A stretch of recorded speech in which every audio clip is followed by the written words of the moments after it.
Why Jailer 2 is the gonna be to a first Tamil 1,000 crore film?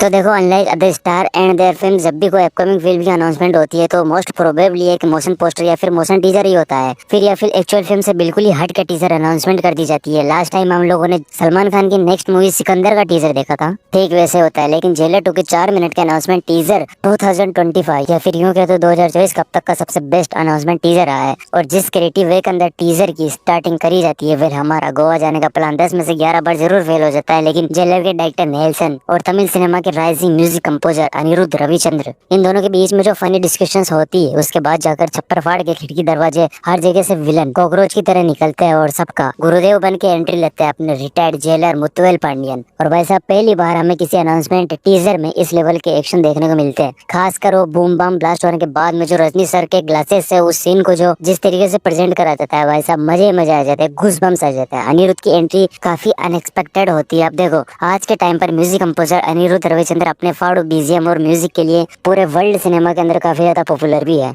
और ऐसे में अनिरुद्ध को टीजर के अंदर दिखाना इट्स ए बिजनेस प्रो। और पहली बार हिंदी ऑडियंस को ध्यान में रखते हुए अनिरुद्ध और नेल्सन ने इस टीजर को हिंदी के अंदर भी डब करा है, इवन जेलर का बीजीएम।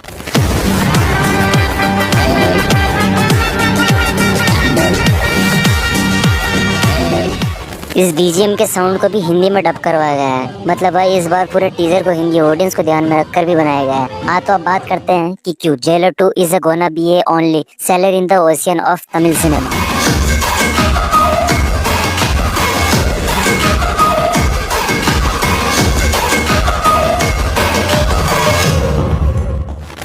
आज अगर इंडियन फिल्मों का सक्सेसफुल होने का सबसे बड़ा सीक्रेट अगर कुछ है तो वो है फ्रेंचाइजी फिल्में। फिर चाहे वो पुष्पा हो, केजीएफ हो, बाहुबली हो, दबंग हो, हाउसफुल, धूम, रेस, टाइगर सिंघम, गोलमाल, इवन सब की सब फ्रेंचाइजी फिल्में जो है ना वो हिट ही होती है। 10 अगस्त 2023 को जब रजनी सर की जेलर पार्ट 1 आई थी तो सबको लगा था कि ठीक ठाक फिल्म होगी, लाइक उनकी कुछ रिसेंटली फिल्में दरबार का लाभ पेटा, इस तरह की मूवीज होगी। बट जहाँ पर जेलर ने भाई 343 करोड़ का कलेक्शन करा, जो भी अनएक्सपेक्टेड था, जो कि इंडिया में करा था, तो वहीं इस फिल्म ने वर्ल्ड वाइड 650 करोड़ का कलेक्शन करा था। जेलर की सक्सेस का सबसे बड़ा रीजन रजनी सर तो थे ही, इसके अलावा इसके अदर कास्ट भी थे जिनका इस मूवी के अंदर अच्छा खासा रोल भी था। इवन इन लोगों ने हंसाने का भी काम करा था। और जेलर की सबसे बड़ी यूएसपी थी इस मूवी का बैकग्राउंड म्यूजिक। भाई अनिरुद्ध ने इस मूवी के अंदर जान फूकने का काम करा है। इवन रजनीकांत सर की जेलर ही वो फिल्म थी जिसके लिए चेन्नई, बेंगलुरु के ऑफिसेस के अंदर हॉलीडे भी डिक्लेयर कर दिया गया था। जेलर में रजनीकांत सर का baddest character retired jailer Muthuvel Pandian सारे के सारे गैंगस्टर का प्रिंसिपल हुआ करता है। मतलब सच में एकदम एक अनप्रेडिक्टेबल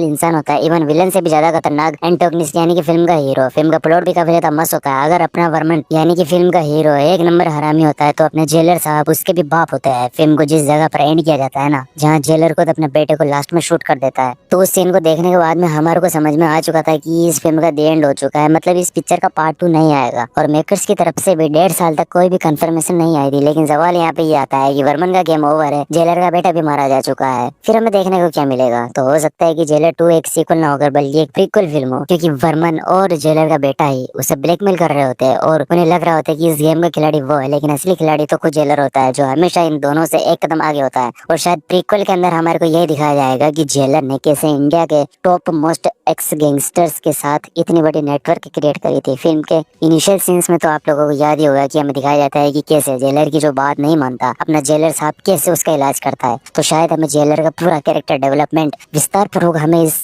पार्ट 2 के अंदर दिखाया जाएगा। लेकिन एक सेकंड, जेलर की बाकी फैमिली तो अभी भी जिंदा है ना? और वर्मन भी कहता है कि मेरे पीछे बहुत बड़े बड़े लोगों का हाथ है, मेरे बाद वो तुमसे बदला लेने जरूर आएंगे। तो हो सकता है कि ये फिल्म 2 टाइमलाइन के अंदर टेक प्लेस करे। ऐसा हो सकता है कि पहले तो हमें जेलर का पास्ट दिखाया जाएगा कि वो क्या था और क्या नहीं, मतलब उसका कैरेक्टर डेवलपमेंट, एंड देन बाद में जाकर के उसका प्रेजेंट दिखाया जाएगा, जिससे ऑडियंस चीजों को और भी अच्छे से कनेक्ट कर पाए। और यही फ्रेंचाइजी एग्जैक्टली यही फ्रेंचाइजी वो रीजन है जिसकी वजह से ये फिल्म धुआंधार कलेक्शन कर सकती है।